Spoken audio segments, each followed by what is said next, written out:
मानवाचे धर्म नसावे अनेक, मानवाचे धर्म नसावे अनेक, निर्मित तो एक ज्योती माने, ज्योती माने, ज्योती माने. नमस्कार विद्यार्थी मित्रांनो, सर्व उपस्थित मान्यवर. आज अमृत वाहिनी इंटरनॅशनल स्कूल संगमनेर आयोजित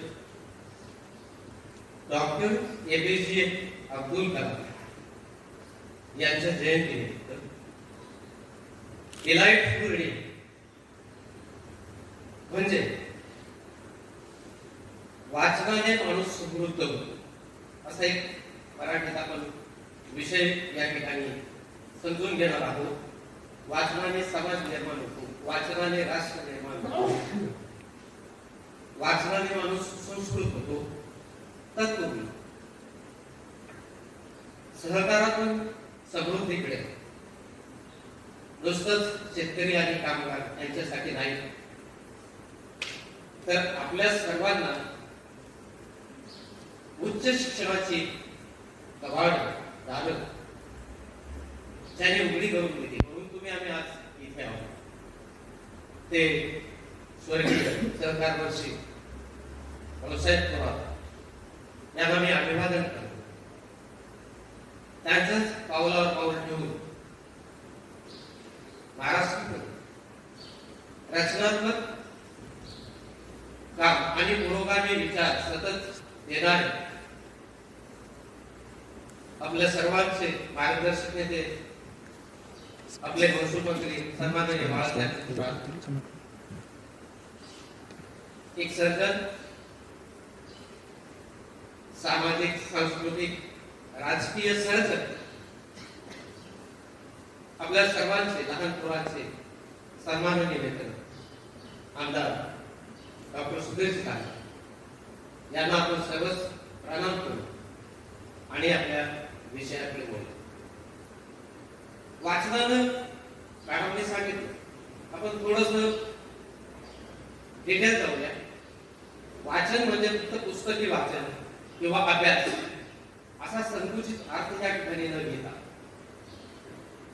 वाचनानं नेमकं काय पहिल्यांदा त्याची प्रक्रिया सुरू केली. वाचनाने पहिली प्रक्रिया होती बुद्धीवर आणि आपल्याला ज्ञान मिळतं, सर्व प्रकारचं ज्ञान. आपल्या पंचेंद्रियांना जेवढं ज्ञान होईल ते नुसतं पुस्तकातच नाही, सर्व प्रकारचं ज्ञान आपल्याला 5 ज्ञानेंद्रियांतून होत असतं. दुसरा संस्कार होतो मनावर, जे मन, बंध आणि मोक्ष जे काही जगात जेवढ्या काही गुंतागुंती झालेल्या आहेत ते आपल्या मनाने झालेले आणि त्या मनावर मग वाचनामुळे आपल्याला संस्कार होतात आणि माणूस समृद्ध होतो. वाचनामुळे आपल्याला आनंद मिळतो. इतर गोष्ट सगळ्यांना माहितच आहे, पण वाचन म्हणजे नुसतंच अर्थाविना पाठांतर तुकाराम महाराजांनी म्हटलेलं तसं नसतं पाहिजे. ते नीट समजून घेऊन त्याचे व्यवस्थित चिकित्सा करतो ते सत्याच्या कसोटीवर उतरते आणि ते बघूनच आपण त्या वाचनाचा परिणाम आपल्यावर करून घेतला पाहिजे. नाहीतर वाचनानं जसा माणूस कळतो तसा बिघडतो पण हे आपण आज सर्व जगामध्ये जे वेगवेगळ्या गोष्टी आपण दररोज पाहतो वाचतो त्याच्यातून आपल्याला अनुभव आहे. आणि म्हणून वाचनालय एका बाजूला आपला अध्यात्माचा रस्ता आपल्याला साधतो, जो जी आपली इंडियन फिलॉसॉफी आहे, जी धर्मातली सांगितली. अध्यात्म ही गोष्ट व्यक्तिगत अनुभूतीची आहे, व्यक्तिगत अनुभवांची आहे.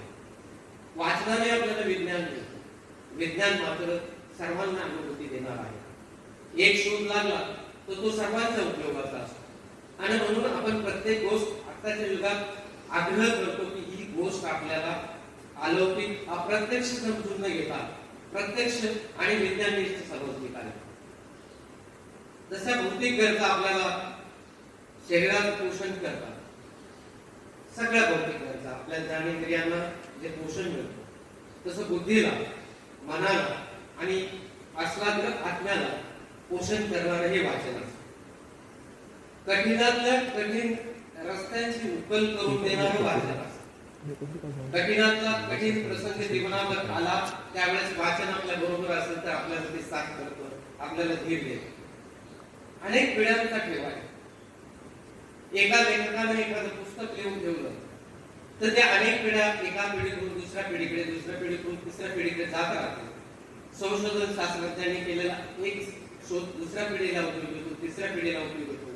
अर्थात या सगळ्या गोष्टीत परिवर्तन होत असतं हे आपण गृहीत धरलं पाहिजे की काल भूतकाळात जे घडलं ते आज घडेलच असं नाही, त्याच्यामध्ये बदल होतो आणि म्हणून त्याच्यात आपल्याला भूतकाळातून वर्तमान काळात नेहमी सुधारणा करावी लागते.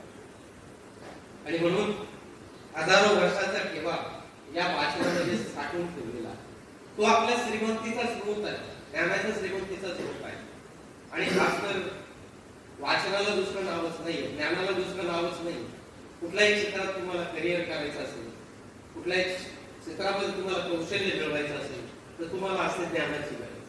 आणि ते ज्ञान जे मिळतं आपल्याला अभ्यासातलं ज्ञान पुस्तकांमधून मिळतं. बाकी जग हे असं ज्ञान मिळवण्याचं एक कलम व्यासपीठ आहे. समाजाकडून सुद्धा आपल्याला ज्ञान मिळतं. समाज हे आपले चालते बोलते ग्रंथ असतात. आई वडिलांकडून ज्ञान मिळतं, आपल्या गुरुजनांकडून ज्ञान मिळतं. सगळ्या बाजूला आपल्याला ज्ञान, माणूस सतत ज्ञान मिळवण्याच्या प्रक्रियेत एक झोपला तर तेवढाच वेळेस आपल्याला ज्ञान मिळत नाही. अदरवाईज आपण डोळे एकदा उघडले सकाळ झाली की आपल्याला ज्ञान मिळायला पक्षांपासून सकाळी सुरुवात होती. ते कसे गीत गातात, आपण आनंदी कसं राहिलो. रात्री झोपलं कदाचित स्वप्न चांगली पडत असते तर त्यातूनही आपल्याला ज्ञान मिळतं, स्वप्न वाईट पडत असते तर त्याच्यातून आपल्याला भीती तयार होते. पण ज्ञानाची प्रक्रिया ही सातत्याची. असं एक दिवस ज्ञान मिळवलं, एक पुस्तक वाचलं किंवा एखादी गोष्ट आपल्याला माहीत झाली तर आपल्याला माझ्यासाठी आपण सतत भुकेला असलं पाहिजे. जेवढी आपल्याला अन्नाची गरज नाही तेवढी आपल्याला या वाचनाची गरज आहे. आणि म्हणून लेखक कवी जे आहेत लिहिणं करत असते, एखादा निबंध लिहायला सांगितलं, एखादा विषय आपल्याला एक्सप्लोर करायचा आहे, व्यवस्थित त्याचं प्रेझेंटेशन करायचं, त्यावेळेस आपल्याला शब्द भांडार आवश्यक असतं. आणि हे शब्द भांडार आपल्याला वाचनातून मिळत असते. मनाचा, बुद्धीचा, आत्म्याचा प्रसन्न मन आत्मेंद्रिय स्वस्थ इति अभिधीयते असं आहे ग्रंथामध्ये. तुमचा आत्मा प्रसन्न असणं, मन प्रसन्न असणं, शरीर प्रसन्न असणं हे स्वास्थ्याचं लक्षण सांगितलेलं आहे. आणि हे स्वास्थ्याचं लक्षण आपल्याला वाचनातून मिळतं. आणि म्हणून हे कसं घडतं याची काही उदाहरणं आपण या ठिकाणी आज बघणार आहोत. खूप इंटरेस्टिंग आहे.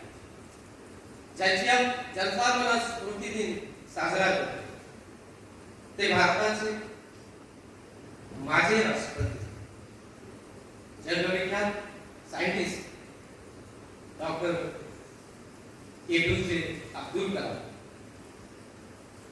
एका सर्वसामान्य मुस्लिम कुटुंबात जन्म, कुठलंच बॅकग्राऊंड नाही. एकतर थोडाफार म्हटलं तर हा समाज शिक्षणाच्या दृष्टीने थोडासा नाही म्हटलं तरी APJच्या काळात मागासलेला होता. आज सगळीकडे शिकतायत सगळे लोक. परंतु अशा कुटुंबात जन्म घेऊन एक माणूस देशाचं सर्वोच्च पद मिळवतो, एक माणूस जगात विख्यात सायंटिस्ट होते. याचं रहस्य फक्त वाचनात आहे, याचं रहस्य फक्त त्यांच्या अभ्यासात आहे, याचं रहस्य फक्त त्यांच्या हार्ड वर्किंग मध्ये आहे, याचं रहस्य त्यांच्या नैतिकतेत आहे, याचं रहस्य त्यांच्या सदाचारात आहे. या सगळ्या गोष्टी त्यांच्याच आहेत. वाचनातून नेमकं तेच घडतं, तुम्हाला नैतिकता मिळते, सदाचार तुम्ही शिकता. आणि म्हणून आपल्याला वाचन आणि समृद्धी हे दोन शब्द इक्वल आहेत, बरोबर आहे. ही समृद्धी कशा अर्थाने घ्यायची? फक्त केवळ आणि केवळ विद्वत्तेच्या जोरावर, कुठलंही राजकीय बॅकग्राऊंड नसताना डॉक्टर कलाम या देशाचे राष्ट्रपती होता आणि अतिशय चांगल्या पद्धतीची दिशा त्यांनी भारताला दिली. तर वाचनाबद्दल काय म्हणतात हे आपल्याला या ठिकाणी समजून घ्यायचं. बघा त्यांनी काय म्हटलं ते त्यांचे शब्द सांगतो. माझ्या मित्रांनो, ग्रंथ सदैव माझे मित्र होते, ग्रंथ सदैव माझे मित्र होते. गेल्या 50 वर्षांहून अधिक काळ ग्रंथांनी मला स्वप्न दिली आणि ती स्वप्न सत्यात उतरण्यासाठी, साकार करण्यासाठी त्या ग्रंथांनी मला दिशा दिली, त्या ग्रंथांनी मला धैर्य दिले, त्या ग्रंथांनी मला आत्मबल दिले. अपयशाच्या प्रसंगी सुद्धा ग्रंथांनी मला ते धैर्य दिले, म्हणूनच मी त्यातून वाट काढू शकतो. उत्तम ग्रंथ हे मला देवदूतासारखेच आहे. एरवी ग्रंथ माझ्या काळजाला हळूवार स्पर्श करतात. बघा तुम्ही कसं त्यांनी म्हटलंय, ग्रंथ माझ्या काळजाला हळूवार, म्हणजे आपला अस्तित्वच, काळजी म्हणजे आपलं अस्तित्व, त्या अस्तित्वाला हळूवारपणे स्पर्श करतात. आणि म्हणून मित्रांनो, ग्रंथांना मित्र करा. ग्रंथ इतके चांगले मित्र आपल्या आयुष्यात आपल्याला कुठेही मिळणार नाही. सगळ्या नात्यांमध्ये आपण मैत्री ही सर्वश्रेष्ठ मानली आहे. कारण मैत्री निर्वाहाची असते, एकमेकांकडून आपण काही अपेक्षा करत नाही, स्वार्थ पाहत नाही. मैत्रीमध्ये एकाला झालेले सुख दुसऱ्याला होतं, एकाला झालेले सुख दुसऱ्याला होतं. अशा निर्वाहाची मैत्रीमध्ये ग्रंथ एक वेळ मित्र बदलू शकेल काळाने, त्याच्यामध्ये बदल होतो, आपल्याला अनुभव आहे. असं काय मित्र नावाची संकल्पना विचित्र झालेली आहे, त्या विषयाचा आपण आजच्या वर्तमानात जात नाही. हल्ली माणूस स्वतःचा मित्र राहिलेला नाही, पण दुसऱ्याची मैत्री करू शकत नाही. इतकी भयान परिस्थिती सध्याची चालू आहे सगळी. आणि म्हणून ग्रंथ मात्र बदलणार नाही, तुमची मैत्री ते शेवटपर्यंत तशीच ठेवते. मी जे वाचलंय ते वाचलेलं तुम्हाला सांगतोय, ते सांगणं माझ्या कित्येक काळ माझ्या कॉम्प्युटर मध्ये राहील. आणि म्हणून ते सदैव मैत्री करतात आपल्यावर. जे ग्रंथ इतका जवळचा नातेवाईक, जवळचा मित्र हा कोणीच असू शकत नाही. अर्थातच ज्यांना त्या ग्रंथाची आवड आहे, ही गोष्ट आपण त्याला ठेवली पाहिजे. आपल्या जवळ ग्रंथ असणं ही आपली चिरस्थायी स्मृती आहे. जाता सहज सांगेल, ग्रंथाला लोकांनी कार्ल मार्क्स तुम्ही ऐकून असाल, साम्यवादाचा सिद्धांत देणारा माणूस. शेवटच्या क्षणी त्याच्या अंतविधीला फक्त 4 महिने, पण ही माणसं म्हणत नसतात. त्यांनी ज्या ग्रंथाचा, ज्या सिद्धांताचा, ज्या तत्वाचा शोध लावला, तो जगभरात साम्यवादाचा सिद्धांत ऍप्लिकेबल झाला नाही, पण तो टिकून आहे. कार्ल मार्क्स टिकून आहे, बुद्ध टिकून आहे, बाबासाहेब टिकून आहे, महात्मा फुले टिकून आहे, सावित्रीबाई टिकून आहे. आणि ही सगळी माणसं ही केवळ आणि केवळ त्यांच्या वाचनाने समृद्ध झालेली होती. मी तर असं म्हणाल पुढे जाऊ की ह्या वाचनामध्ये आपले जीन्स बदलवण्याची ताकद आहे. जीन्स बदलवणं म्हणजे काय? आपण एक छोटंसं उदाहरण बाबासाहेबांचं घेऊया. एक आपले धर्मग्रंथ सांगतात की अमुक एखाद्या पोटी आलेला माणूसच फक्त हुशार असू शकतो आणि त्यालाच तो अधिकार असू शकतो. अस्पृश्याच्या पोटी आलेला, शूद्राच्या पोटी आलेला, गरिबाच्या पोटी आलेला माणसाला शिक्षणाचा काही अधिकार नसतो, तो घेऊ शकत नाही, त्याला तेवढी बुद्धी नसते, असं सरळ सरळ छापलं जातं. पण ही माणसं आपलं जीन्स जे आहे त्या गरिबीतून, अस्पृश्यातून अतिशय गरीब कुटुंबातून आलेला माणूस स्वतःचे जीन्स बदलून आज जगावर, ज्याला मान आहे, जगावर ज्याचा शब्द आज मानला जातो, म्हणून ही लोकांनी स्वतःची जीन्स बदलून, तसं वाचनाने आपले जीन्स बदलून जातात. आणि म्हणून एपीजे अब्दुल कलाम सही द्यायचे, त्यांनी जेनेटिकली आपण सायंटिस्ट केले. ते काही जन्मजात सायंटिस्ट नव्हते, जातीनं सायंटिस्ट नव्हते, वर्णानं सायंटिस्ट नव्हते, पण त्यांनी आपली जीन बदलवली. ते फक्त व्यासंग, अभ्यास आणि वाचन, समाजाचं वाचन, ग्रंथांचं वाचन, पंचज्ञानेंद्रियांचं वाचन, सर्व अर्थानं वाचन आपण घेऊ. फक्त पुस्तकं असं त्याचा अर्थ घेऊ नका. या शब्दांच्या पोटात हजारो वर्षाचा इतिहास दडपलेला असतो. तो कधी चांगला तर कधी वाईट, पण जितकं खोल तुम्ही खोदत जाल तितकं खोल खोल खोल खोल खोल खोल आपण जात जातो. आणि डॉक्टर कलाम सांगतात, अल्बर्ट आइन्स्टाईन या सायंटिस्ट एक त्यांच्या गुरुचं मॅक्स कॅमूर म्हणून त्यांचा गुरु होता. त्याचं युक्लिडियन नावाचं तिचं पुस्तक वाचलं आणि कुठल्याही महागड्या उपकरणाशिवाय जगाचं रहस्य त्याला मिळालं. ते एक मोठे सायंटिस्ट आहे. आता अब्दुल कलामांची काही आवडती पुस्तकं थोडक्यात आपण पाहू. लाईट्स फ्रॉम मेनी लॅम्प्स हे त्यांचं आवडतं पुस्तक होतं. त्याचा लेखक लिनियन आयलर वॅटसन आहे. दुसरं पुस्तक आहे, आणि हे पुस्तक त्यांनी इतक्या वेळा वाचलं. बघा आता तुम्ही, असं इतक्या वेळा माणूस एकदा वाचला परत त्या पुस्तकाला हात लावत नाही. इतक्या वेळा वाचलं की त्याचा अनेक वेळा त्यांना बायडिंग करून आणावं लागलं त्या पुस्तकात. 50 वर्ष तब्बल हे पुस्तक त्यांच्याकडे पडलेलं होतं. आणि मग त्या पुस्तकात जेव्हा जेव्हा त्यांच्यावर संकट आली त्यावेळेस त्या पुस्तकाला त्यांनी त्याला उघडलं. ते म्हणतात, या पुस्तकाने माझे अश्रू पुसले, या पुस्तकानं मला धैर्य दिले, या पुस्तकानं मला घडवलं. आणि ज्यावेळेस आनंदाच्या क्षणाने मी सैराभेर झाला, त्यावेळेस त्या आनंदाचा उन्माद होऊ नये म्हणून याच पुस्तकानं मला आवरण्याचंही काम केलं.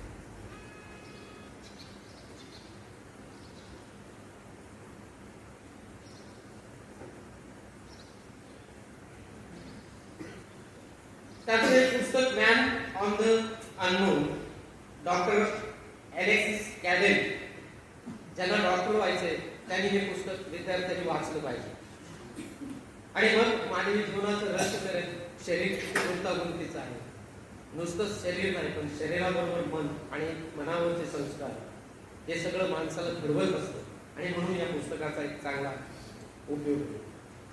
मित्रांनो, एक हिंदीत त्यांनी सांगितलेले 2 ओळीचा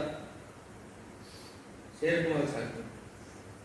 तारीख चेहरे की होती है, तारीख चेहरे की नहीं होती, चरित्र की होनी चाहिए. क्योंकि अच्छा चेहरा बनाने के लिए चंद मिनटों का टाइम लगता है.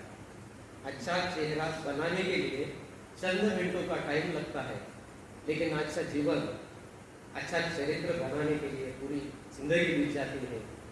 और वो जिंदगी ग्रंथ से होती है, ग्रंथ से बनती है, असं त्यांनी शेवटी सांगितलंय. आणि म्हणून त्यांनी सांगितलंय की तुम्ही सतत वाचन करत राहा, काही ना काही वाचत राहा. कितीही वेळ नसला तर मिनिमम त्यांनी 2 तास दररोज वाचायला सांगितलेलं आहे. कितीही वेळ नसला तरी त्यांनी 2 तास वाचायला सांगितलेलं. मॅडमने मगाशी आपल्याला सांगितलं, वाचाल किंवा वाचन कराल तरच वाचाल. एका देशाला भारतीय राज्यघटना देऊन समतेच्या, स्वातंत्र्याचा, न्यायाचा, सामाजिक न्यायाचा, बंधुतेचा संदेश आणि त्याचे ऍप्लिकेशन करण्याचा प्रयत्न श्वासात, शेवटच्या श्वासापर्यंत ज्यांनी केला ते डॉक्टर बाबासाहेब आपण थोडक्यात पाहत आहोत. सगळ्यांना माहीत आहे, अस्पृश्य कुटुंबात जन्म, त्यांचे वडीलही शिक्षक होते. थोडंफार नंतर पेन्शन यायचे, त्याच्यावरती घराची कशी तरी उपजीविका चालवायचे. त्या काळात शिवाशी होती, घरात आत येण्याचा अधिकार नव्हता. घुंगराची काठी होती, ती घुंगराची काठी वाजली की बाहेर जायचे किंवा सावलीचा सुद्धा विडाळ होत होता, म्हणून अस्पृश्य लोकांना जेव्हा सावल्या वाटणार नाही त्यावेळेस बाहेर पडायची परवानगी होती. अशा काळामध्ये ब्रिटिशांची राज्य या देशावर आला आणि आपल्या कायद्यांमध्ये थोडेसे बदल झाले. त्या बदलांमुळे बहुजन समाजाला शिक्षणाचा रस्ता थोडासा मोठा झाला. तरी बाबासाहेब असं छोटस असताना मुलांच्या टीकेचा हास्याचा विषय झाले, परंतु त्यांनी कॉन्सन्ट्रेशन इतकं ठेवलं की पुस्तकांपासून ते वेगळे झाले. त्यांना जी पुस्तकं कुठेतरी लक्षात यायची त्यावेळेस वडिलांकडे हट्टे घ्यायचे की ते केवळ उपाशी आहेत. आणि वडिलांकडे ज्यावेळेस पैसे नसतील त्यावेळेस त्यांचे वडील त्यांच्या मुलीकडे, त्यांच्या मुलीची थोडीशी परिस्थिती बरी असेल त्यांच्याकडे जायचं, त्यांच्याकडे पैसे मागायचे आणि त्यांच्याकडे पैसे नसतील तर त्या मुलींच्या जवळ असणारा छोटा मोठा दागिना आणून ते दागिना मोडायचे किंवा गहाण ठेवायचे आणि मग बाबासाहेबांना पुस्तक आणून द्यायचे.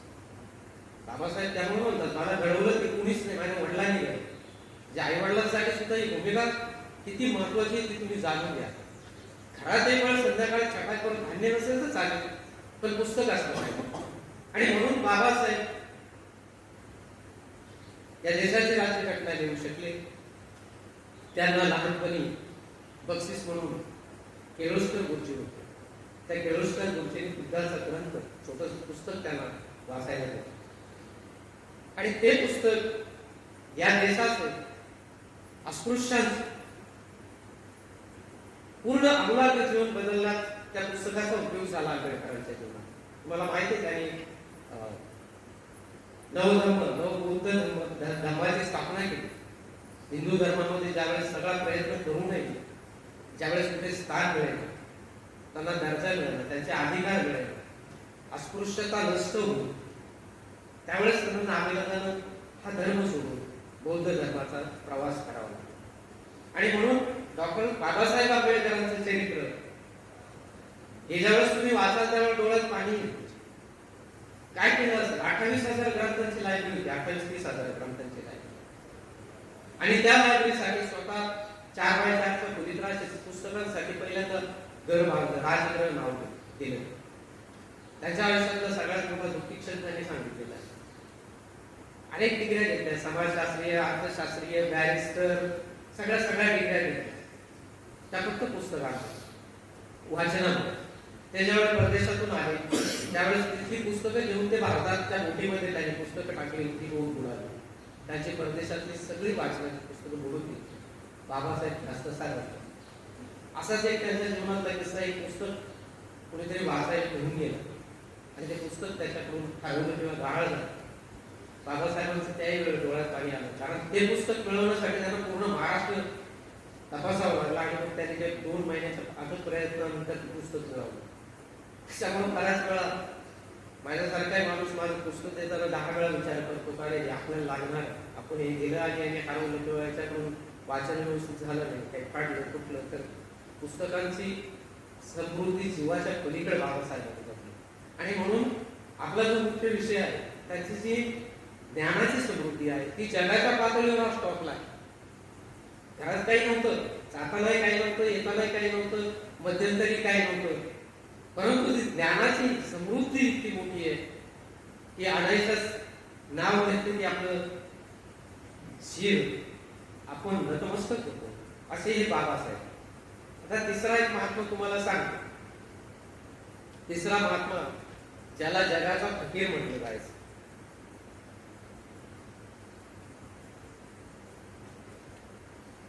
ते महात्मा गांधी. या महात्मा गांधींना विद्यार्थी दशेत असताना जोहान्सबर्ग मधून येताना त्यांना हेनरी नावाच्या एका मित्राने एक पुस्तक दिलं आणि टू द लास्ट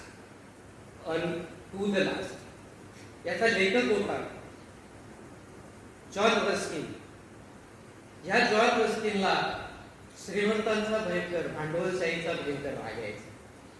ते कुरूप म्हणायचं श्रीमंतांना. त्यांच्यामध्ये सौंदर्य नाही.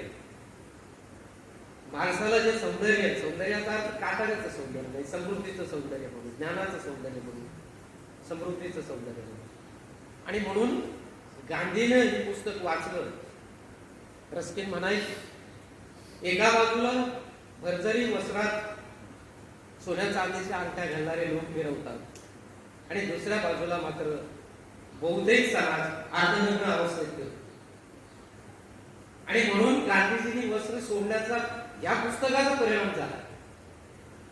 सुटाबुटातले गांधी. आता ही स्टोरी आहे, त्यांना एक गरीब बाई भेटली, ते पाणी मागायला गेले, त्या बाईनं असं पाणी त्यांना दिलं आतूनच, का तर तिच्या अंगात कपडे नव्हते वगैरे. आता ह्या कथा असतात, परंतु मुख्य सामाजिक फोकस हा होता. या देशामध्ये इतकी गरिबी होती, सर्वत्र हा गुलामीचं राज्य होतं. एकदा आपल्या देशावर अनेक बाहेरच्या लोकांचे हल्ले झाले, भारत लुटून गेला. त्यात ब्रिटिशांचं राज्य आल्यानंतर एक काळ सोन्याचं धूर म्हणून भारताला निघत असे असं म्हटलं जात होतं. तो सगळा लुटीचा प्रकार चालू होता ब्रिटिशांचा. त्या काळात हा बहुजन समाजाला लंगोटी घालायला होती, अर्धवट कपडे होते आणि गांधीजींनी तो ड्रेस, ते वस्त्र शेवटपर्यंत परिधान केले. एका हातात काठी, वरती एक साधं सुती वस्त्र, गुडघ्यापर्यंत साधं सुती धोतर, हा पेहराव आणि चष्मा तुमच्या आजही गांधींच्या समोर. त्याचं कारण लोक ज्या पद्धतीने जगतात त्या पद्धतीचं बोले तैसा चालेल. ते जीवन जगताना काय होतंय, ते जीवन जगताना किती यातना होत आहे, किती दुःख होत आहे, हे प्रत्यक्ष प्रॅक्टिकली गांधींनी त्या काळात अनुभवलं. आणि म्हणून या रस्किनच्या पुस्तकाचा परिणाम असं झाला. त्यांनी 3 गोष्टी या रस्किनच्या पुस्तकातून घेतला. सर्वांचं कल्याण व्हावं. आपण आज ती प्रार्थना म्हणतो, सर्वांचं कल्याण. पण हे बघा किती जुन्या गोष्टी आहेत सगळ्या, त्या कुठून येतात. त्यांनी असं म्हटलं की वकील आणि न्यायी यांना समाजाच्या दृष्टीने सारखाच मोबदला मिळाला पाहिजे. वकील न्यायी ते पर्टिक्युलर त्यांनी टाकले, पण आपल्याला म्हणण्याचं असं की सगळ्यांना जेवढे काही तुम्ही श्रम कराल त्याचा सारखा मोबदला मिळाला पाहिजे. शेतकरी, कष्टकरी यांचं जीवन श्रेष्ठ असतं असं रस्किनला वाटायचं. आणि म्हणून चंपारण्याचा सत्याग्रह, शेतकऱ्यांचा निळीचा वगैरे गांधीजींनी या पुस्तकातून केलं. दुसरं पुस्तक आहे वॉर अँड पीस. हे याच्या कोट्यावधी प्रती जगामध्ये गेल्या. त्याचा लेखक तुम्हाला सर्वांना माहीत असेल, टॉल्स्टॉय, रशियन लेखक आहे. हा रशियन लेखक एका जमीनदाराचा, एका सरदाराचा मुलगा, श्रीमंतीतून बाहेर पडून एका साधा शेतकरी कुटुंबात गेला. गांधींचं लाईफ जसं होतं तसं तो जगण्याचा त्यांनी प्रयत्न केला. टॉल्स्टॉय हा सुद्धा गांधींना ऋषितुल्य मानत असे. ज्यावेळेस ही कादंबरी वाचली वॉर अँड पीस, त्यावेळी गांधी म्हणतात मी आमूलाग्र बदलून गेलो. त्याचं कारण असं आहे, टॉल्स्टॉय कधी कधी चकला शिवत असतो. गांधीजींनी या पुस्तकातून बघा, गांधीजी संडास साफ करायचे. संडास साफ करणं म्हणजे जो भंगी आहे त्या भंग्याचं काम करायचं. भंगी आणि सवर्ण आणि आवरण हे सारखे असावे. सगळ्यांनी स्वतःच्या श्रमाला महत्व दिलं गांधीजींनी. आणि म्हणून या पुस्तकातून गांधीजींना मिळालं काय असेल तर ती अहिंसा मिळाली, सत्याग्रहाचं एक हत्यार मिळालं आणि उपोषणाचं हत्यार मिळालं. आणि या 3 हत्यारांनी गांधीजींनी विना हिंसा, विना रक्तपात स्वातंत्र्य मिळवण्यासाठी जे काही योगदान दिलं, योगदान याच्यासाठी म्हणतो की बाकीच्यांनी पण आपल्याला पूर्ण समर्पण हजारो लोकांनी केलं असं. त्यात भगतसिंग असतील, चंद्रशेखर असतील, अनेक लोक आहेत स्वातंत्र्य चळवळीमध्ये ज्यांनी आपलं संपूर्ण घरदार, आपलं स्वतःचा देह, भगतसिंग आणि राजगुरू यांना तर काशी दिली, तुम्हाला माहित आहे सर. हे सगळे लोक होते, पण विना रक्त आणि विना हिंसा जी काही क्रांती केली, इंग्रज या देशातून पळवून लावले, ते सारं तत्वज्ञान महात्मा गांधींना आपल्या पुस्तकातून मिळालं. आणि स्वतः टॉल्स्टॉय हा आत्मबलाला जादा महत्व देतो बाकीच्या संगीतपेक्षा. गांधी सुद्धा आत्मबलालाच महत्व देतो. तुम्ही अनेक गांधींच्या कहाण्या ऐकल्या असतील. काही झालं की ते स्वतःला उपोषणाला बसून जायचे आणि स्वतःलाच त्रास द्यायचे, स्वतःच त्रास द्यायचे. ते दुसऱ्याला त्रास देत होतं. दुसऱ्यांचं परिवर्तन करण्यासाठी पहिल्यांदा स्वतःला ते त्रास करून घ्यायचे. तर महात्मा गांधी बदलले ते अशा पद्धतीनं. आपण आता थोडंसं पुढे जाऊ. विज्ञानदृष्ट्या आपल्याला काही भाग जुन्या चमत्कारांचा कसा समजून घेतला पाहिजे. संत ज्ञानेश्वर माऊली सगळ्यांना माहिती आहे. त्यांनी रेड्यावरती वेद वदवले हे आमच्या काळात मला वाटतं 4थीच्या काही पुस्तकातून आणले सर. आता पुस्तकात नाही असं. काल मी एका शिक्षकांना विचारले ते असे चमत्काराचे धडे सगळे काढून टाकलेले आहेत असं मला कळलं. परंतु कीर्तनात आज प्रेझेंटली तेच सांगितलं जातं की त्यांनी भिंत चालवली, त्यांनी रेड्यामुखी वेद वधवले, तुकारामांची गाथा लायनसारखी तरुण वरती आली, तुकाराम विमानात बसून सैदैव वैकुंठाला गेले ज्यावेळी विमानाचा शोध नव्हता. या अशा गोष्टी आज सर्वसामान्य ग्रामीण भागामध्ये कीर्तनातून सर्रास सांगितल्या जातात. योग सिद्धीने या सगळ्या गोष्टी सिद्ध होतात. ही सिद्ध करण्याची गोष्ट वेगळी आहे. भक्तीच्या माध्यमातून, तपाच्या माध्यमातून ही गोष्ट साध्य होती, ही व्यक्तिगत अनुभूती आहे. पण विज्ञानाच्या कुशलतेवर जाऊन आपल्याला हे आज सिद्ध करता येण्याजोगं नसल्याने, कारण विज्ञान ज्या चंद्राला देव मानत होतं, माणूस ज्या चंद्राला देव मानत होता त्या चंद्रावर मानवानं पाऊल ठेवलं, मंगळावर पाऊल ठेवलं. उद्या कदाचित चंद्रावर आणि मंगळावर वस्ती सुद्धा मानवाची होऊ शकेल. तुम्हाला माहिती आहे जैव रासायनिक आणि कृत्रिम बुद्धिमत्ता याच्यावर शास्त्रज्ञांचे एवढे प्रयोग चालू आहे की 2050 नंतरचं जग माणसांचं कसे असेल, पूर्ण माणूस यंत्राच्या ताब्यात गेलेला असेल. त्याचं साधं उदाहरण आपण पाहिलं तर आपण गाडीला जीपीएस लावतो. जीपीएस आपल्याला जायचं असतं डाव्या बाजूला, पण जीपीएस सांगतो ना का तिकडे गर्दी आहे, तुम्ही उजव्या बाजूला. म्हणजे हे यंत्रांच्या अधीन आज आपण जसं होतोय.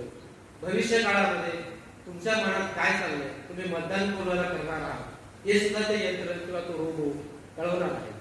देवाची कामं, इव्हन डिलिव्हरी रोबो करेल, मुलांचं संगोपन रोबो करेल. आज फॉरेन कंट्रीमध्ये म्हाताऱ्या माणसांना किंवा सांभाळायला आज रोबोचा किंवा मशीनचा उपयोग होतो. हे सगळं आपण पाहत आहोत. आणि अशा याच्यात जर आपण असं विधान केलं की ज्ञानेश्वरांनी रेड्याच्या मुठी वेद वधवले, तर ही कथा निष्फळ मानतात. गंपा सरदार आहे, मुलं नाही तुम्हाला सांगतो. गंपा सरदार एक इतिहास तज्ञ होते. त्यांनी असं सांगितलं की ह्या पुराण कथा सत्यही नसतात आणि असत्यही नसतात. त्यांना शब्दार्थाने घ्यायचं किंवा व्यंग्यार्थाने घ्यायचं, व्यंग्यार्थामध्ये सूचक किंवा मुख्य अर्थाने घ्यायचं, हे आपल्याला समजलं पाहिजे. आणि म्हणून मुख्य अर्थानच आपण या ठिकाणी घेणार आहोत. तुम्हाला माहित आहे विठ्ठलपंत आणि रुक्मिणी ताई यांच्या पोटी 4 भावंड जन्माला आली. पण ती जन्माला आली ती अशा अर्थाने आली की संन्यास घेतला होता दोघांनी, आणि त्या संन्यासानंतर ही मुलं झाली. त्यांच्या गुरुच्या आदेशावरून त्यांनी प्रपंच केला. म्हणजे संन्यासानंतर प्रपंच केला तर हे धर्मग्रंथाला मान्य नव्हतं आणि म्हणून त्यांना देहदंडाची शिक्षा झाली. त्यांना जलसमाधी घ्यावा लागली दोघांनाही. आणि मग हे भावंड वाळीत टाकले गेले. त्यांना कुठलाच ब्रह्मवृत्त कुठे घेणार, कोणी भिक्षा वाढेना, कुणी जवळ घेणार. अस्पृश्यांपेक्षा ही जीवन जगण्याची पाळी या ब्रह्मवृंदाने किंवा आपल्या धर्मग्रंथाने त्याच्यावर आली. आणि म्हणून शुद्धीपत्र आणण्यासाठी ज्यांना दक्षिणेतली काशी म्हणतात त्या पैठणला तिथे ब्रह्मवृंद असतच होता. तुम्ही संन्यासाची मुलं, आणि संन्यासाचा मुलांना कुठलाही उपनयन किंवा मुंज करण्याचा, विद्यादान घेण्याचा कुठलाही अधिकार नाही. आमच्याकडे हे सगळं शक्य नाही. आणि मग त्यांच्यात थोडीशी वैचारिक किंवा तात्विक चर्चा झाली.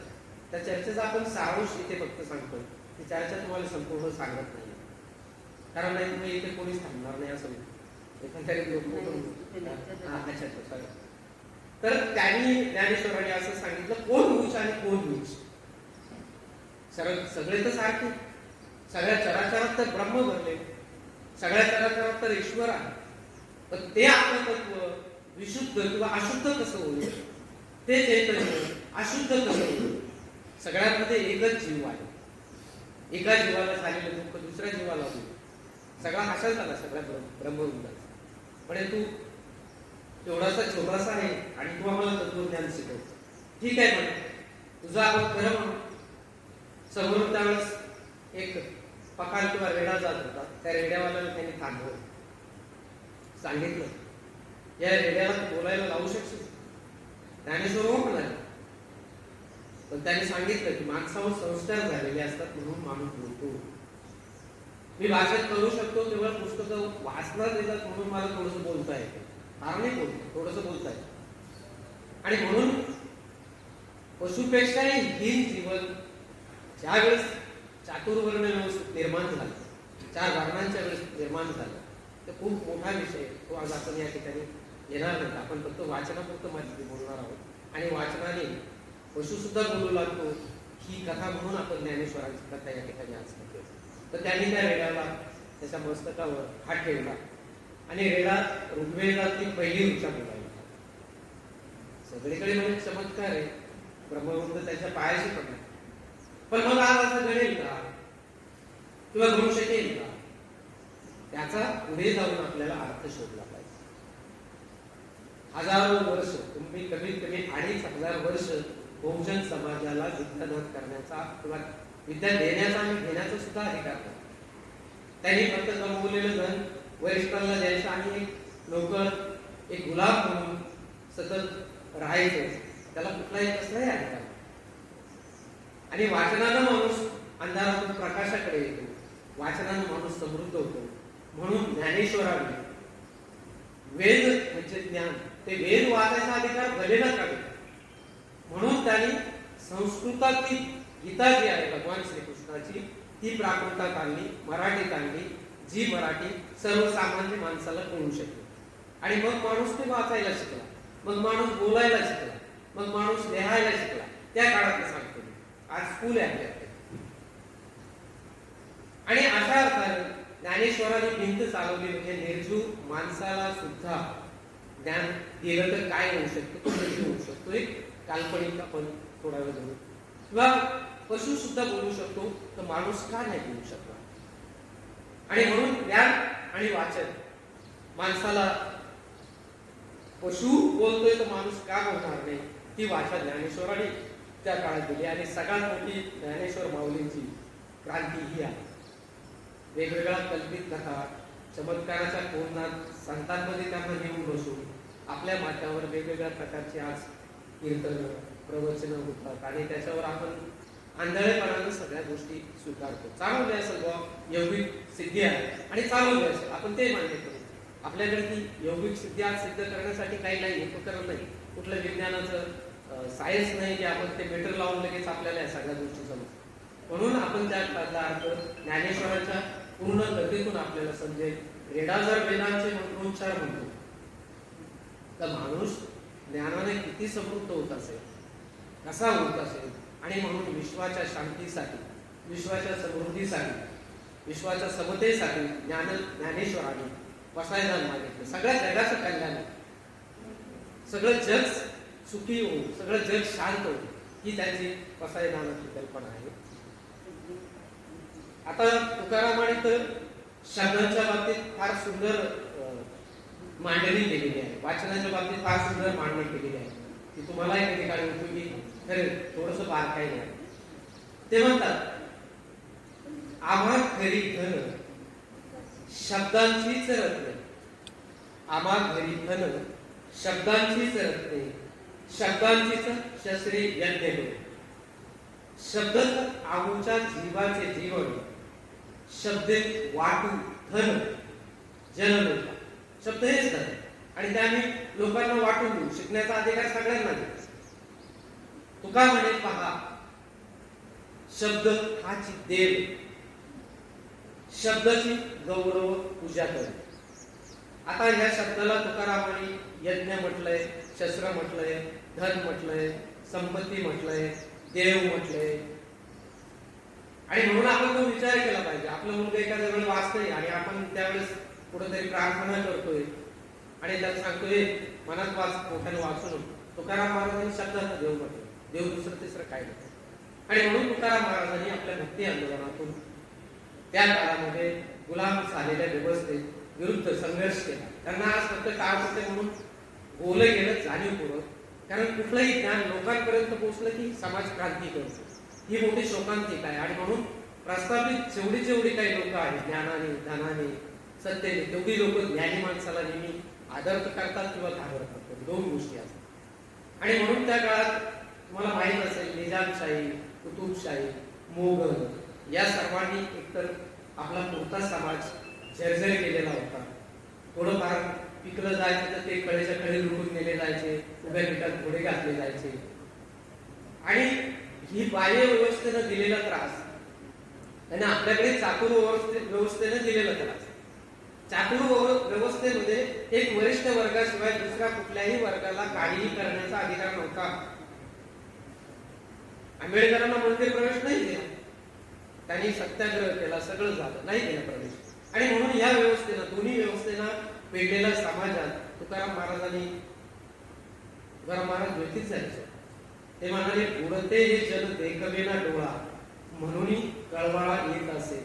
आणि मग त्यांनी रणशिंग फुंकलं, उजाळावया वाटा, उजाळाया वाटा आम्ही आलो होता वैकुंठातून. आम्ही याच्यासाठीच आलो की खऱ्या खोट्याचा निवाडा करण्यासाठी आम्ही या ठिकाणी आलो. आणि ज्ञान घेत नव्हतं, ते ज्ञान कडी कुलपामध्ये बंद होतं वेदांचे. आणि म्हणून तुकाराम महाराजांनी एवढे अभंग लिहिले आणि त्यांनी सांगितलं, वेदांचा अर्थ आमाशी ठावे, येराणी वावे भारमाता. बाकीच्यांनी ते कुंटाच्या गोण्याचा जसा वाद होता तशी पुस्तकं डोक्यावर.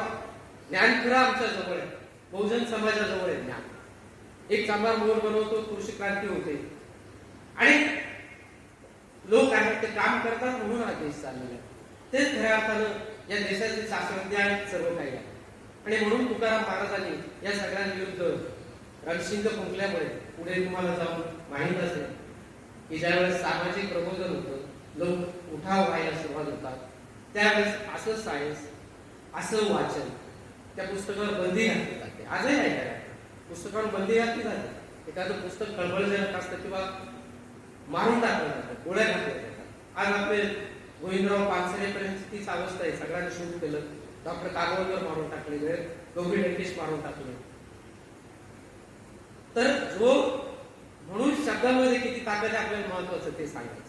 आणि म्हणून तुकाराम महाराजांच्या गाथा, शूद्र लिहितो शूद्राला लिहिण्याचा अधिकार आहे, या सबबीखाली धर्मग्रंथाची आज्ञा, धर्मग्रंथाचा कायदा म्हणून त्या गाथा, ते लिखाण, ते अभंग, ते गीत त्या इंद्रायणीच्या डोहात म्हणून. आता त्या गाथांवरती तळमून आल्या वगैरे हा तुमचा परत चमत्काराचा भाग आहे. त्यांच्या एकट्याचं नाव 150 चमत्कार लिहिले तुकाराम महाराजांचे. आपल्याला त्या विषयात जायचं, वाचनानं काय एक साधे शिकलेली माणसं आहेत. तुकारामांचं काही असं कुठे जाऊन काही वेगळं शिक्षण घेतलं आणि मग त्यांनी जगामध्ये आज ते जगद्गुरू आहे. प्रत्येक ठिकाणी देशात अमेरिकेत सुद्धा तुकाराम महाराजांच्या अभंगाचा जीवनाच्या दृष्टीने आज विचार चालू की कसं प्लीड केलं पाहिजे. आपण थोडंसं संत चळवळीपासून बाजूला गेलो, अभ्यासक्रमातही बाजूला गेलो. आणि जे काही आहे कालच मला कळालं की एक व्हिडिओ आलाय कर्नाटकमध्ये सरकारने शिवाजी आणि संभाजी महाराजांवर, म्हणजे संभाजी महाराजांच्या बायकोलाच त्यांनी आई म्हटलंय असा इतिहास त्या 4थीच्या पाठ्यपुस्तकात छापला. आणि तिने काय काय केलं वगैरे ते आता वादाचे विषय आहे, त्याच्यात आपण जातो. आता काही माणसं शिकलेली नसतं. तुकाराम महाराज आपण धरून चले जुजबी त्याने शिक्षण घेतलेलं आहे त्या काळामध्ये. पण ही माणसं कुठे शिकली? त्यांच्याही पलीकडे जाऊन अजून दुसरं एक फार सुंदर उदाहरण, त्यांना तर काहीच येत नव्हतं. तुम्ही एखादी फिगर पाहिली असेल, डोक्यात अर्ध गाडगं वरती डोक्यावर ठेवलेलं, दाढी वाढलेली, चिंध्यांचा ड्रेस, हातात काठी, असे कोण होते? गाडगे महाराज. Very good. त्या गाडगे महाराजांनी कुठं अभ्यास केला, कुठं वाचन केलं? त्यांनी हा सगळा समाज वाचला. समाज वाचनाची गोष्ट हे जे आपले चालते बोलते ग्रंथ आहे. या समाजामध्ये वेगवेगळ्या प्रकारची कर्म काढणं होतं. देवाच्या धर्माच्या नावाखाली एक शोषण व्यवस्था या ठिकाणी निर्माण झालेली आहे. यज्ञामधून लाखो अब्जावधी रुपयांची शिवाजी महाराजांचा राज्याभिषेक, तुम्ही कधी इंटरेस्ट असला तो वाचा. गागा भट्टाचं घोडं थकलं, एवढं सोनं एवढं जड जेव्हा त्यांना दिलं, त्या घोड्याने बसून घेतलं, एवढा बोजा त्या संपत्तीचा झाला. त्यांना न्यायला मग नंतर कोच करावा लागला. तर ह्या यज्ञामध्ये एवढ्या संपत्तीचा नाश आजही बापू, बुवा, स्वाध्वी, राम, रहीम, वेगवेगळ्या प्रकारची लोक या समाजात, अज्ञात समाजाचा गैरफायदा घेतात. तुम्हाला आश्चर्य वाटेल, मंदिरांमध्ये आज संपत्ती किती आहे माहिती आहे? देशाच्या 25 पट बजेट होईल एवढी संपत्ती आहे मंदिरांमध्ये. करोनाच्या काळात मंदिरं बंद केली, पण त्या संपत्तीचा एकही गरीब माणसाला काही उपयोग झाला. ही संपत्ती तिच्यावरचे वारसदार हे अंबाजी आहेत. आज हे जे नावं घेतली अशी बरीच लोक आहेत. आणि आपल्याला तसं ज्ञान नसल्यामुळं आपण त्यांना अंधश्रद्धेने सगळ्या दृष्टिकोनातून स्वीकारतो, आपली सुरक्षा पाहतो. अमुक केलं तर तमुक होईल, अमुक केलं तर मुलबाळ होईल, तमुक केलं तर लग्न होईल, नागबळी केला तर अमुक होईल. या गोष्टी आजही सामान्य माणसापेक्षा सुशिक्षित समाज जास्त बळी गेलेला आहे. त्याचं कारण जगण्याची जी कुवत आहे, जगण्याची कुवत तो एवढं सगळं मिळून हरवून बसलाय. स्पर्धा आहे, त्या स्पर्धेमध्ये टिकायचे, करिअर करायचे, या सगळ्या गोष्टी आज भयंकर झालेल्या आहे. म्हणून थोडासा वाचनापासून तो बाजूला गेला, संस्कारापासून बाजूला गेला, यंत्रवत झाला. विज्ञान युगातला एक जेवढे प्रचंड मोठे फायदे झाले तेवढा माणूस यंत्रवत बनत गेला. त्याच्यावर संस्कार होणारा असं काही फार कमी आहे. म्हणून मॅडमने मला सांगितलं की विद्यार्थ्यांना हायजीन शिकवलं पाहिजे. आता गाडगे महाराज चिंतांचा ड्रेस घालत होते, त्यांनी तो दरिद्री नारायण या देशातला पाहिजे. त्यांना असं वागायची काही गरज नव्हती. कोण माणूस, लोक तर मूर्ख म्हणतील चिंतांचे कपडे घालून शाळेत कोणी आलं तर असं लोक मूर्ख म्हणतील. आपण तर ड्रेस कोड केले. हा दरिद्री नारायण आहे. त्या दरिद्री नारायणाला त्यांच्या साठच राहून समाज तेव्हा सुद्धा बघा, आपण थोडं सूटबूट घालून चांगलं गेलं ना ग्रामीण भागात थोडंसं आता अंतर पडल्यासारखं होतं, किंवा एखाद्या मुलीने काही वेगळा ड्रेस केला ना लगेच कुठकुस सुरू. म्हणून त्यांनी तो दरिद्री नारायणचा ड्रेस घातला आणि 45 वर्ष सलग कीर्तनं केली.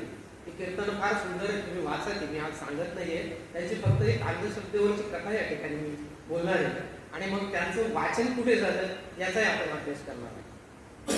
गाडगे महाराज एकदा दशपिंड किंवा दशक्रिया विधीला गेले आणि तिथे पुरोहित त्या पिंडांना पाणी टाकत होता. पाणी घालत ना ते, किंवा लागणारही ते मग आपण काय म्हणत असतो ते हाताला हात लावून पाणी, तेल तांदूळ किंवा दक्षिणा देत असतो. तर तो त्यावेळेस असं म्हणाला की ह्या पिंडाला दिलेलं पाणी स्वर्गात तुझ्या पितरांना मिळणार, तुझ्या आईला किंवा वडिलांना मिळणार. गाडगे महाराजांना राग आला. ते त्या ठिकाणी छोटीशी नदी वाहत होती, त्या नदीत गेले आणि त्यांनी विरुद्ध बाजूला पाणी शिंपडायला सुरुवात केली.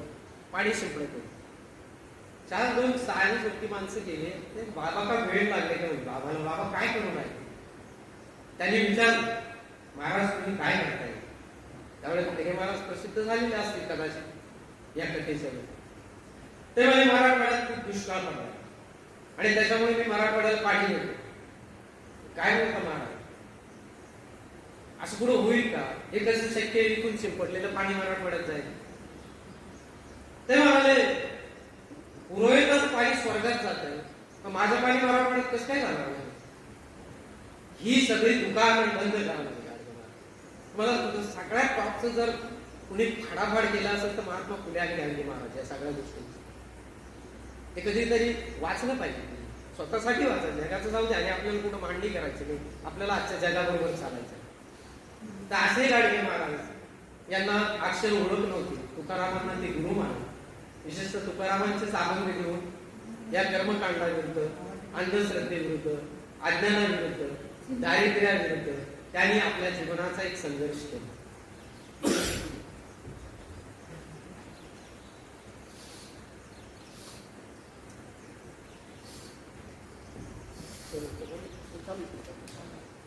त्याची वेळ संपली.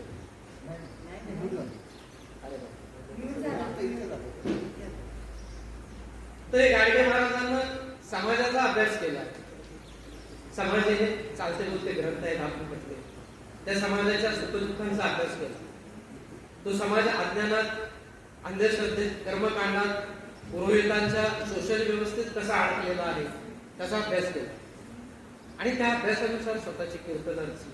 ते म्हणायचे तुमच्या देवाला धोतर घालता येत का, नाही. नैवेद्य ठेवला तर ते खातो का तू, नाही. पुत्र आलं तर तू नैवेद्य घेऊन जातो, मग देव त्याला अडवतो का, नाही. मग असा कसा तुमचा देव, तर तुम्हाला तो काय देईल आणून. मोठमोठी कीर्तन आहे त्यांची, ती त्या ग्रामीण भाषेमध्ये, त्यांच्या वराडी भाषेमध्ये फार सुंदर आपल्याला त्याची मांडणी करता येते.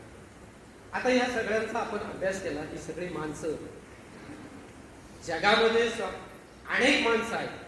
किती माणसं फक्त पुस्तकांनी घडलेली आहेत. तो सॉक्रेटिस अभ्यास करत असताना त्याच्या पत्नीनं तो घरात काही लक्ष देत नाही म्हणून कळतं पाणी पण सोडलं, हल्ला नाही, टस्किमस नाही. सॉक्रेटिस नंतर माणूस टाकलं. गॅलिलिओची गोष्ट तुम्हाला माहित असेल, पृथ्वी फिरते म्हणून त्यांनी शोध लावला. तर पोप खवळले धर्ममार्तंड तिकडे आहे, ते खवळले. आणि त्यांनी सांगितलं की बायबलमध्ये पृथ्वी सपाट लिहिलेली आहे, सपाटीसाठी ती काय फिरत नाही. आणि हा म्हणतो पृथ्वी फिरते, याला फाशी देऊन टाक. तर त्याला फाशी द्यायला लागल्यावर त्यांनी माघार घेतली. तो म्हणाला ठीक आहे, नाही पृथ्वी सपाटच आहे, पण मग पृथ्वी फिरायची राहिली का? तो शोध तुमच्यापर्यंत आला, हजारो पिढ्यांचा तो त्याचा शोध आज आपल्याला किती उन्नत करून गेला. या सगळ्या लोकांनी अतिशय त्याग केलेला आहे, अतिशय परिश्रम केलेले आहेत. त्यांच्या जीवनातल्या ह्याच गोष्टी आपल्याला घ्यायच्या. अपयशाला न खचता ते सतत लढत राहिले. अपयश आलं की त्यांची ताकद दुप्पट होऊन जायची. जसं दारासिंगला मारलं की त्याचं अंग फुगून जायचं आणि मग तो कुस्ती जिंकायचा, तशी ही माणसं आहे, जीन्स बदलवणारी माणसं आहे. आणि म्हणून यांच्याकडून आपल्याला त्या प्रेरणा घेतल्याच पाहिजे. आपण एवढे सगळे आहोत, एक एक प्रेरणा जरी यांची घेतली. आणि एक गोष्ट आहे, अशा माणसांनी मात्र स्वतःच्या प्रपंचावर, घरावर तुळशी पुत्र ठेवली. त्यांनी समाजाचा प्रपंच केला.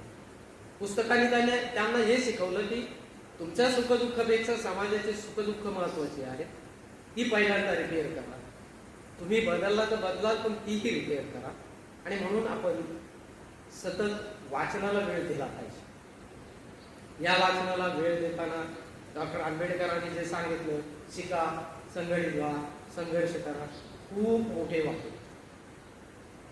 विद्यार्थ्यांनी खूप मोठं झालं पाहिजे.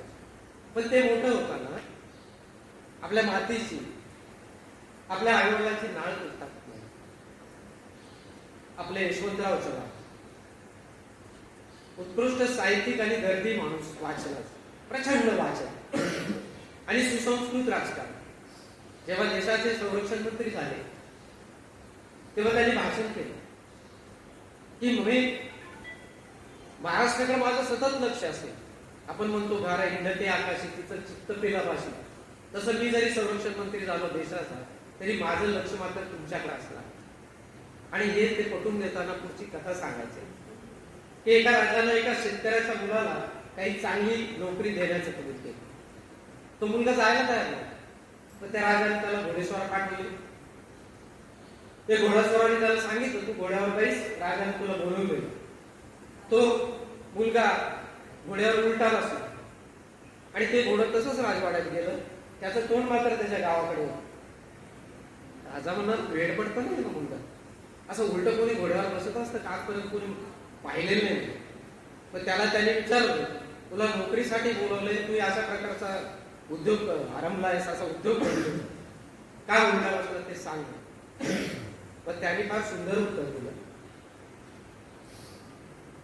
राजे आता मी तुमच्या नोकरीत येणार आहे, म्हणजे ही तुमची सगळी समृद्धी, सोनं नाणं चांदी, अथांग पैसा, भरजरी वस्त्र वगैरे हे सगळं या झगमगाटात मी इथे या ठिकाणी राहणार आहे. आणि या झगमगाटात राहताना सुद्धा माझी नजर माझ्या गावाकडे असली पाहिजे. माझ्या गावातली जी तुटलेली माणसं आहेत, जी अज्ञान माणसं आहेत, जी दरिद्री माणसं आहेत, जी कर्मकांडानं शोषणानं वेगळलेली माणसं आहेत, त्या माणसांच्या सुखदुःखाशी मी कायम समरस राहावं म्हणून मी घोड्यावर उलट बसून आलो. हे यशवंतरावाची कथा आपल्याला असं सांगते. आजकाल तरुण वर्गाचं बरंचसं तुम्ही सगळीकडे ऐकताय. आपल्याला त्यांना दोष द्यायचा नाही, अत्यंत हुशार पिढी आहे. परंतु बऱ्याच वेळा आपण ऐकतो फॉरेन कंट्रीत मुलं जातात, त्यांना आई वडिलांच्या अखेरच्या दर्शनाला सुद्धा यायचं नसतं आणि ते पुरोहिताला सांगतात तुमचा काय खर्च असेल तो करून टाका. नुसतं फॉरेन कंट्रीत येत नाही. तुकाराम महाराजांनी त्याच्यासाठी फार झोडलेले. भुके नाही अन्न, मेल्यावर पिंड झाले, मेल्यावर गंगा स्नान, हेच तो चालवा चालली आणि केले आपणच खाई. जिवंत असताना आई वडिलांकडे बघायचं नाही आणि मेल्यावर मग ते सगळे दावे लाडूचं जेवण, काय ते पिंड नंतर तो कावळा शिवला का काय नाही शिवला, या सगळ्या गोष्टी काकस्पर्श झाला की नाही झाला. त्याला त्या काकस्पर्शाला विज्ञान आहे. त्या काही वनस्पतींचं बीज तो ते तोंडात घेऊन जातो, परंतु आपण त्या कावळ्याला आपले पित्र करून टाकतो.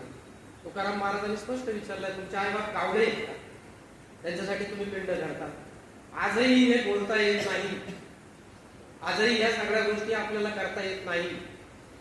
एवढं मोठं भंडार सतत चालू आहे. तुकारामांशिवाय एकही कीर्तन नाही. ते जर तुम्ही पूर्ण वाचलं तर आजच सगळी माणसं बदलून जातील, पण ते देत नाही. त्यांना ते चमत्काराच्या कोंदणात बसवलेलं आहे, देवत्वाच्या कोंदणात बसवलेलं आहे, संघाच्या कोंदणात बसवलेलं आहे. आणि म्हणून मग काय वाचलं पाहिजे, काय सांगितलं पाहिजे, विद्यार्थ्यांना कसं शिकवलं पाहिजे, या गोष्टी अतिशय महत्वाच्या आहेत. आपल्या धर्मग्रंथांनी बंधन टाकलेलं आहे की चिकित्सा करायची नाही. जे लिहिलंय, जे मी सांगितलंय ते सत्य आहे. आणि ते सत्य मानून तुम्ही तसा आचार विचार करा. पहिल्यांदा जगातला सगळ्यात मोठा तत्ववेत्ता गौतम बुद्ध आहे. त्याने असं सांगितलं, मी कोणी देव नाही, मी तुमच्यासारखा एक साधा माणूस आहे. आणि मी जे तत्वज्ञान निर्माण केलं, जो धम्म लिहिला, त्या धम्मावर तुम्ही आंधळेपणानं विश्वास ठेवू नका. 3 वेळा त्याची चिकित्सा करा. ऐकीव माहितीवर विश्वास ठेवू नका, त्याचा अनुभव घ्या.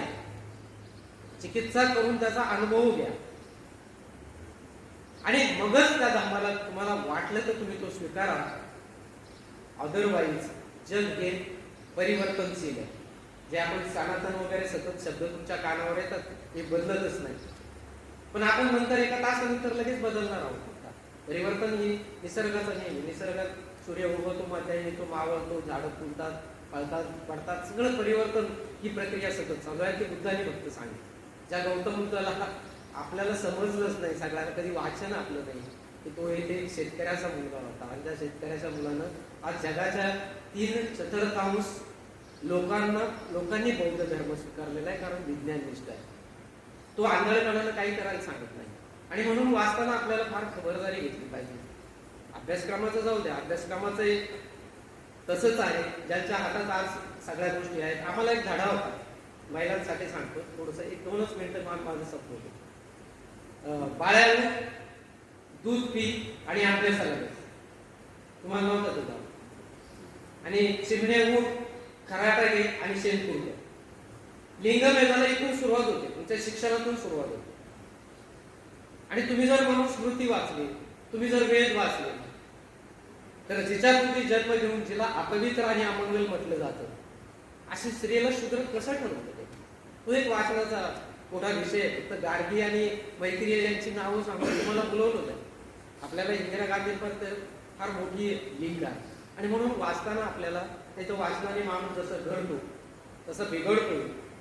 जाता जाता तुम्हाला एकच तुकाराम महाराजांचा शेवटचा अभंग मी सांगेन आणि माझं या ठिकाणी व्याख्यान संपते. अगदी ब्रीफ करतो. भोकायावर नाही अधिकार, सर्व भावे हीन दीन तुका. वाचायला अधिकार नाही असं खंत व्यक्त केली. त्यांना व्यक्तिगत नाही, समाजाला वाचायचा अधिकार. आणि त्या वाचनाच्या मुळे काय झालं ते पुढे मी मांडलं. त्यांनी 16व्या शतकात ही खंत मांडली. 19व्या शतकात आपल्याला पुढे करून त्याचं उत्तर मिळालं. काय उत्तर मिळालं? विद्ये विना मती घे, मती विना नीती घे, नीती विना गती घे, गती विना वित्त गेले आणि वित्ता विना शूद्र कसले, तुके सारे अनर्थ एका विद्येने. एका विद्येमुळे एवढा अनर्थ झाला, संपूर्ण समाजच पूर्ण उद्ध्वस्त झाला. आणि म्हणून महात्मा ज्योतिराव फुलेंनी आणि सावित्रीबाई फुलेंनी 1848 साली पहिली स्त्रियांची मुलींची शाळा काढली. 4 मुले होत्या. शिक्षणाचे दार बहुजन समाजाला खुले केले. म्हणून मी डॉक्टर आहे या ठिकाणी. आताची गोष्ट 150-200 वर्षापूर्वी. सावित्रीबाईंना सदाशिव पेठेत मार खावा लागला. एका गुंडाने तिच्यावर बलात्कार करण्याचा प्रयत्न केला. सतत शेण फेकलं जात होतं.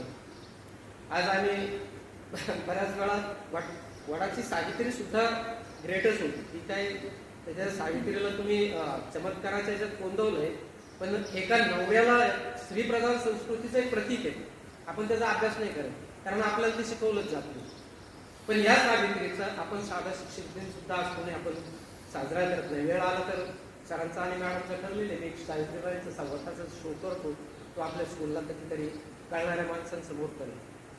आणि मग स्त्रियांची शाळा काढून तुकाराम महाराजांची जी खंत आहे ते फुलेंनी पुढे कशा पद्धतीने पूर्ण केली ही आतापर्यंत नंतर कर्मवीर गौरव पाटील असतील, यशवंतराव चव्हाण असतील, आपले सहकार मनुष्य अनेक लोक आहेत. या सगळ्या लोकांनी बहुजन समाजाची दारं आज विद्यार्थ्यांसाठी खुले केलेले आहेत. याचा आपण निश्चितच या मोठ्या लोकांचे आपण अनंत उपकार आपल्या पिढीवर आहे हे मानून आणि आपण त्या पद्धतीनं जाऊया.